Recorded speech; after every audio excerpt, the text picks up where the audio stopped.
Entre las velas, entre el ruido de una sierra eléctrica, entre el color de la sangre de los pedazos de cuerpo, se esconde la verdad y se fabrica la mentira.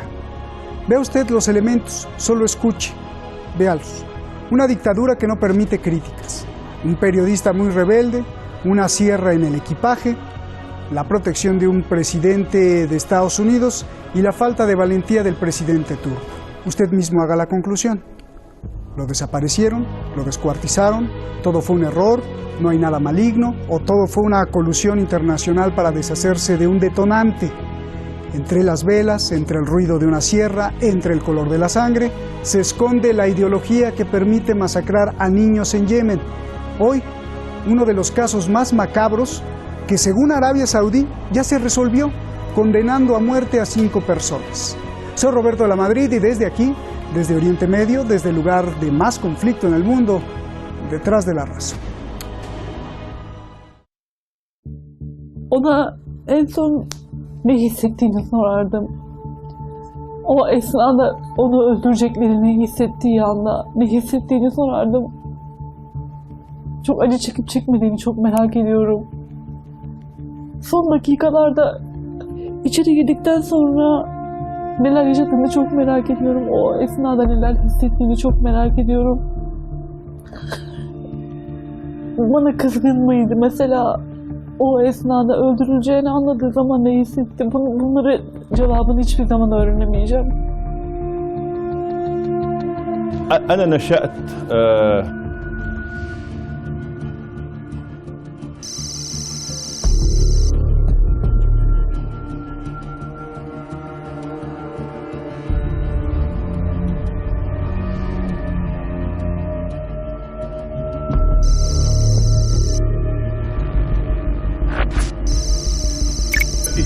It is a burning topic.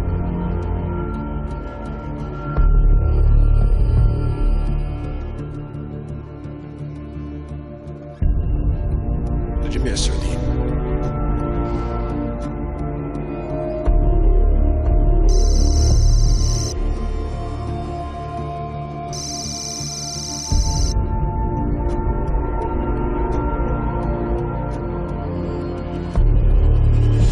President Erdogan, I just spoke with the King of Saudi Arabia. His denial to me could not have been stronger, that he had no knowledge, and it sounded like he and also the Crown Prince had no knowledge. You know, we also have a great ally in Saudi Arabia. They give us a lot of jobs, they give us a lot of business, a lot of economic development.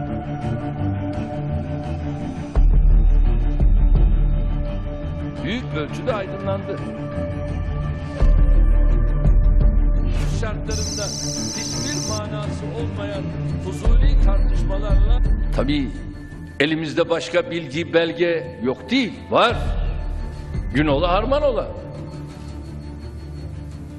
Ama çok aceleci olmanın da anlamı yok. Şimdilik ilk etapta bir defa Kaşıkçı'yı öldürenleri Suudi yetkililer açıklayacak.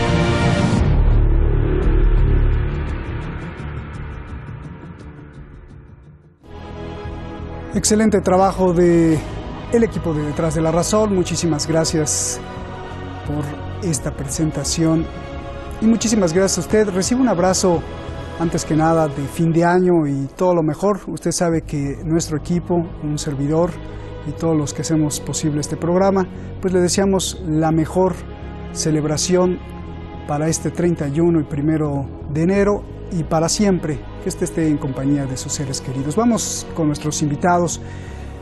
Nicola Hadwa, analista internacional, es experto, usted lo sabe, en estas cuestiones, sobre todo de Oriente Medio. El gran maestro Nicola, gracias por estar aquí, allá en Chile. Bueno, estás ahí y acá. Gracias. Ignacio Armada, también un gran experto, usted lo conoce también por sus análisis puntuales. Ignacio, abrazos a los dos, de feliz Navidad ya atrasada, pero de Año Nuevo todavía no. Abrazos, gracias, siempre con bendiciones.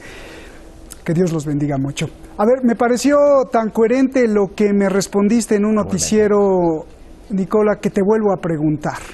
¿Esto no es una burla? Bueno, Roberto, antes que nada, siempre un agrado saludarte, siempre un agrado estar en un programa tan bueno como el tuyo. Gracias. Y bueno, sí, esto es una burla.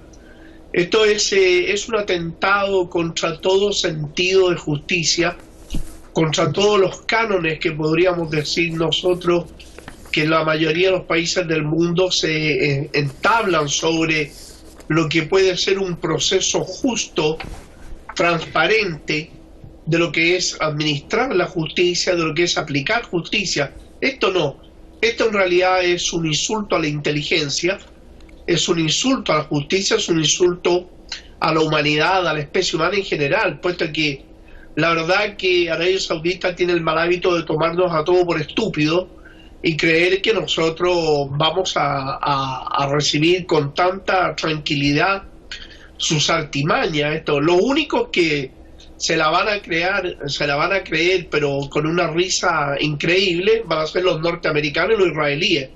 Pero el resto del mundo no va a aceptar una burla de este tamaño. Bien. Ignacio, a ver, antes de empezar con las preguntas, yo quiero saber pues su posición. ¿Cuál es tu análisis sobre la sentencia de estos 5 personajes que ni siquiera sabemos sus nombres, Ignacio? Ni quiénes son.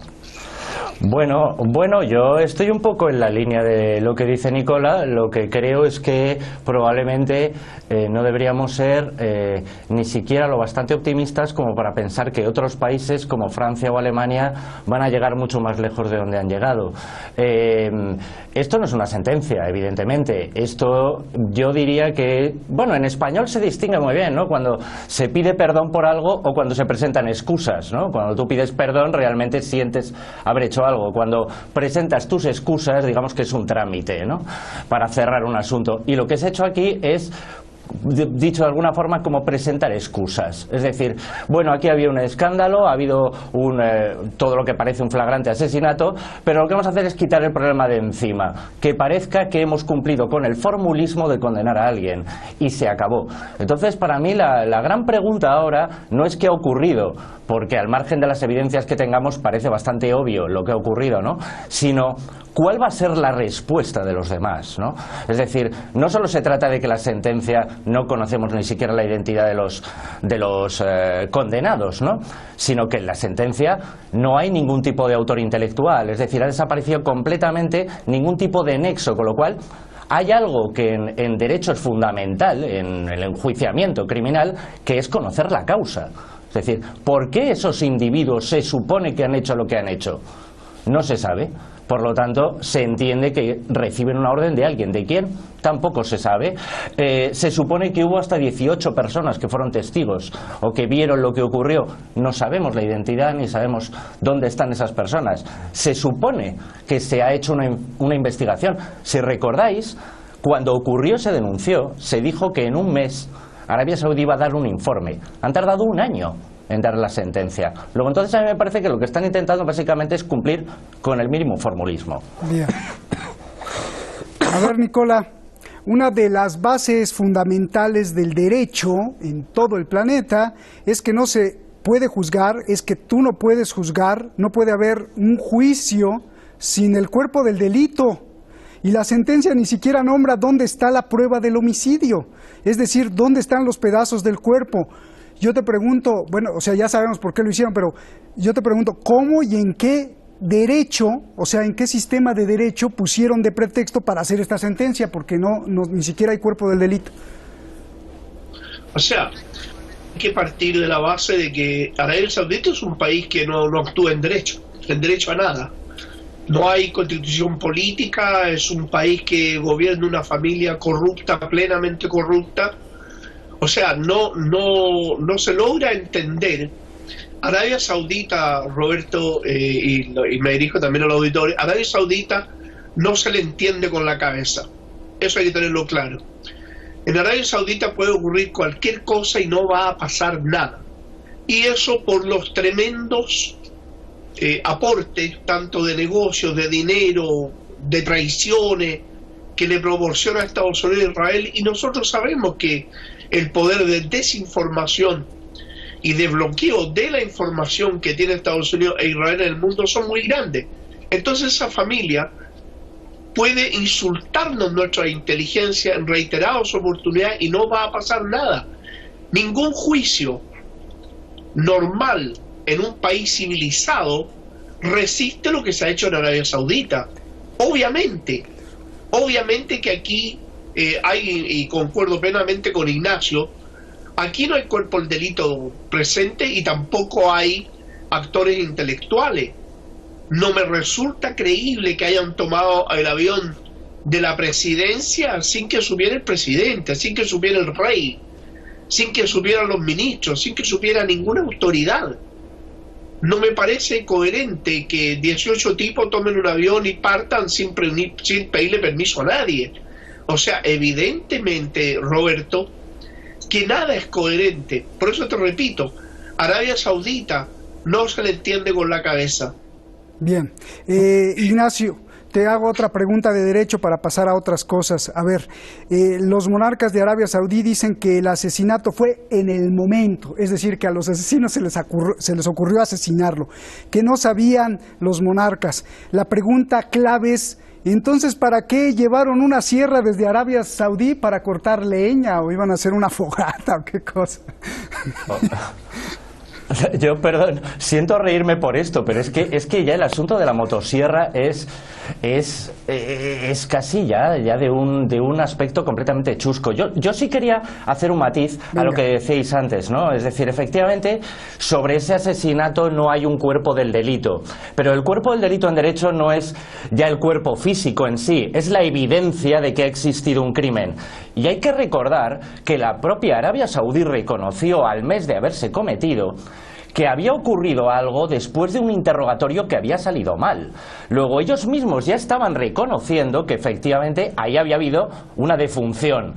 Por lo tanto, el mayor problema, y ahí estoy con Nicola, es decir, el mayor insulto a la inteligencia es que se está reconociendo de una manera implícita que ha ocurrido una serie de cosas y se están dando versiones contradictorias continuamente, ¿no? Pero por otra parte, y también enganchando con lo que decía Nicola, Arabia está funcionando como está funcionando desde hace muchísimo tiempo, pero quiero recordar que hace un día, 2 días, han muerto 2 activistas en Damán. Es decir, que la violencia está presente permanentemente ante cualquier opositor, con lo cual, una de las preguntas que yo no sé si la gente se ha formulado en este año las suficientes veces es ¿qué es lo que sabía Khashoggi para que terminase así? Es decir, ¿qué es lo que estaba investigando? Porque la excusa oficial es que él había entrado allí simplemente a buscar un pasaporte, pero ¿por qué le querían presuntamente interrogar, ¿no? Tampoco a eso se ha dado ninguna respuesta. Y un último matiz, y acabo. No solo Estados Unidos ampara a Arabia. Yo sé que Francia y Alemania han pedido explicaciones, pero Francia sigue vendiendo armas a Arabia actualmente para que las utilice en Yemen. Con lo cual, este ha sido el tránsito formulista formal por parte de Arabia para poder seguir haciendo negocio con Occidente. Y Occidente es muy probable que tampoco reaccione. Oye, y Rusia le va a vender los S-400 y China tecnología nuclear. Bueno, así las cosas. A ver, Nicola, es tan poderosa Arabia Saudí que a pesar de que la Unión Europea, sí, la ONU, Amnistía Internacional, Human Rights Watch, parte del Congreso de Estados Unidos, la CIA, denuncian el crimen, pero no pasa nada. A ver. Lo que ocurre, Roberto, es que hay que ubicarse en el contexto general. Casi el 17% de la economía norteamericana es saudí, inversiones saudíes. Una enorme cantidad de inversiones que se han hecho en Europa, que viene desde la época de los años 70 y 80, que para salvar la economía europea, los petrodólares saudíes en ese momento creados para salvar las economías de Europa y se distribuyeron equitativamente para que tampoco un país europeo resaltara económicamente más que otros y romper el equilibrio. Entonces hay un sinnúmero de situaciones que obligan a esta gente, a los europeos que se dicen defensores de la libertad, la democracia, la justicia, los derechos humanos, pero en fin también se rinden ante el dios dinero. Arabia Saudita, si retirara los capitales que tiene en Estados Unidos y en Europa, muchos países la pasarían muy mal. Entonces, por ahí pasa el tema. A mí lo que me sorprende sobremanera es que Rusia le vaya a vender a Arabia Saudita misiles mucho más adelantados que los que le han entregado a Siria. Entonces, eso te puede dar a ti un índice de lo importante que es el dólar saudí. Bien, ya lo dijiste todo. A ver, Ignacio, la propia CIA afirmó que el príncipe, ya le estoy diciendo presidente, que el príncipe de Arabia Saudí estaba atrás del asesinato. Esto quiere decir que al día de hoy Donald Trump es más poderoso que la propia CIA y da la orden de callarla, ¿o cómo es? Bueno, es que yo estaba escuchando antes cuando se hablaba o se va a entender que algunas cosas hay que verlas de forma global, ¿no? Creo que la posición de Donald Trump en estos momentos hay que verla no de forma global, sino justo de forma completamente doméstica. Es decir, cuando se produjo el crimen y cuando se supo en las primeras semanas, Donald Trump era muy contundente y decía que no se creía las versiones que había oído. Y ahora básicamente está dejándolo pasar. ¿Por qué? Porque yo creo que aquí lo que hay es una cuestión completamente doméstica que se llama Washington Post. Es decir, Washington Post sabemos que no es simplemente un periódico, es un grupo de comunicación muy importante que mueve mucho electorado demócrata en Estados Unidos y que es uno de los grandes enemigos políticos, adversarios políticos de Donald Trump. Con lo cual, qué curioso que al-Jassoli precisamente colaboraba con el Washington Post, ¿no? Un año antes de fallecer. Por lo tanto, yo creo que la posición de Trump fue también una posición formal durante mucho tiempo, ¿no? Fue la de, bueno, ha ocurrido algo horrible, este individuo era de nacionalidad saudí, pero en cierta medida también era un hombre americano, acogido por nosotros, publicado en nuestros medios, está actuando de cara al electorado demócrata y a sus opositores en Estados Unidos para que no se le juzgue como blando, pero no tiene más interés que hacer, digamos, esa representación durante un tiempo. ¿Que la CIA sigue afirmando eso?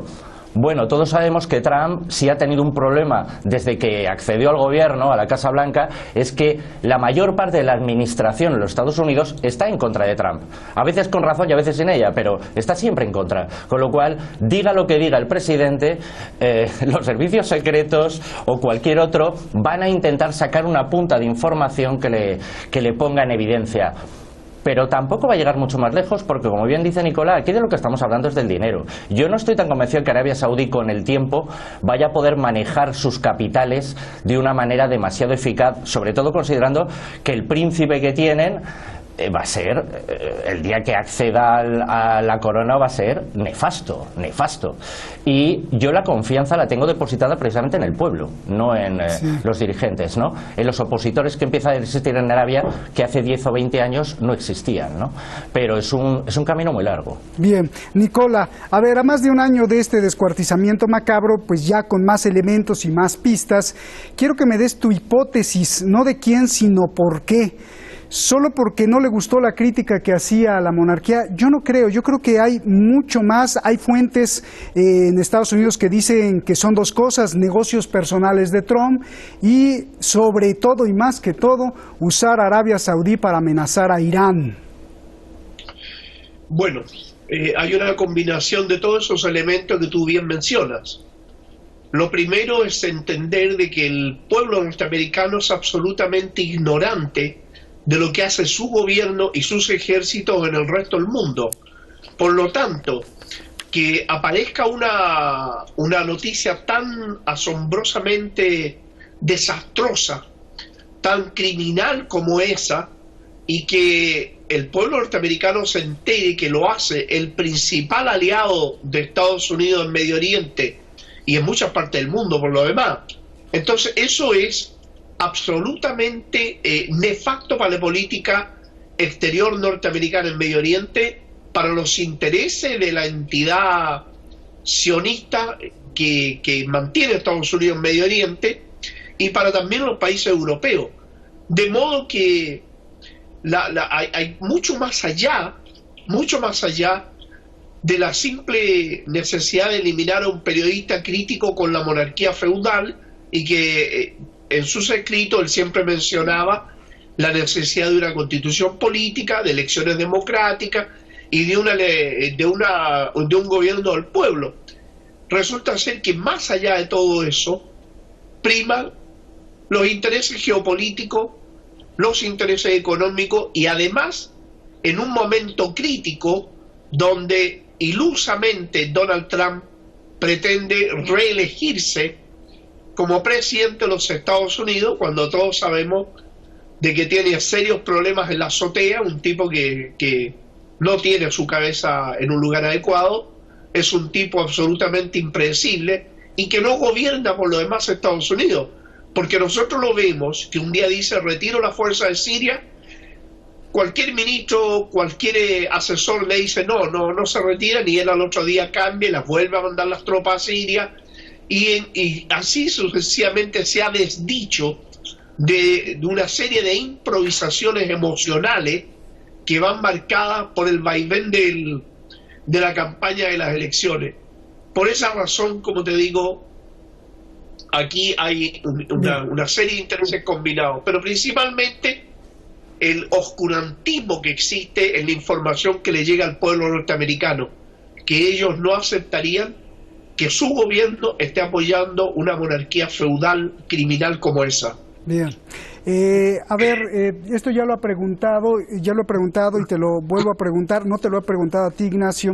¿Es posible que el periodista fuera del grupo de sionistas o globalistas contrario a Donald Trump? Esta pregunta, como te decía, ya la había hecho, pero hoy se tiene más información. Es decir, estamos viendo la guerra de ultranacionalistas, Donald Trump, Bin Salman, Erdogan, contra globalistas, donde está el otro príncipe saudí, Alawid bin Talal, el saudí más rico del mundo, que controla la 21st Century Fox, acciones del Citibank, hasta Walt Disney, quien precisamente fue encarcelado por Bin Salman en el Hotel Ritz hace 2 años. Y esto explicaría por qué la CIA y medios estadounidenses han atacado y criticado a Bin Salman y al presidente de Turquía. A ver. Sí, vamos a ver, es que es muy complicado todo ese entramado, ¿no? A ver, Ignacio, para despejarlo en 2 minutos. Espera. Pero sí es verdad. Ignacio, espera, y completo porque ya se nos está acabando el tiempo. Es decir, Jamal Khashoggi era un peligro porque tenía conexiones también con los Bin Laden, él era conocido de Osama Bin Laden, y con mucho poder entre los conservadores de Arabia Saudí. ¿Podría haber sido el arquitecto de una purga o traición contra la monarquía que se estaba abriendo a los nacionalistas como Trump y a reglas islámicas más relajadas? Venga. Bueno, claro, vamos a ver, es que a esto es a lo que yo me refería antes cuando decía, ¿qué es lo que sabía Jassaugi? ¿Qué es de lo que nadie parece que se plantea nada, ¿no? Y yo creo que, por eso he aludido antes de esto a la cuestión de la fe en el pueblo, ¿no? Es decir, los opositores que van apareciendo. Es decir, Salman puede hacer lo que quiera en ese país, está claro, pero la oposición va creciendo, y cuanto más se aprieta, más crece. Por lo tanto, ¿qué papel juega un individuo como Al-Qahtani, por ejemplo? Pues es que es el cerebro gris, pero hay otros cerebros grises que están justo en la lucha por el poder. Es decir, Arabia Saudí no es un lugar dominado solo férreamente por una familia, sino un lugar donde precisamente otras familias que ambicionan el poder pueden ofrecer alternativas muchísimo mejores. Ignacio. Donde hay gente que tiene también mucho dinero. Pensemos que Salman también secuestró hace un año y medio al ministro libanés. Es decir, hay ya toda una serie de acciones que empiezan a ser demasiado agresivas vistas internacionalmente y que pueden dar la opción de algún tipo de cambio si se tiene el respaldo necesario de opositores. Gracias, Ignacio. Gracias, Nicola. Un abrazo. Y qué bueno que no tienen miedo porque ustedes están denunciando las cosas de Arabia Saudí. Gracias. Le repito, han cerrado todas las cuentas de Hispan TV en YouTube. La última, que era la de Detrás de la Razón, con decenas de miles de seguidores, también la cerraron, no la respetaron, pero la cuenta personal de un servidor, Roberto de la Madrid, que está ahí en YouTube, sigue abierta, afortunadamente. Ahí se la pusimos ahorita, ahí en el teléfono. Búsquela, por favor, véala, vea cuál es. Ya la conocen seguramente, dice Detrás de la Razón Oficial Roberto de la Madrid. Ahí seguimos a sus órdenes y le suplico que reparte el link a todos los que pueda para que no crean que hemos cerrado. Les repito, está abierta en YouTube la cuenta Detrás de la Razón Oficial Roberto de la Madrid. Repártala, por favor. Feliz Año Nuevo. Buenas noches.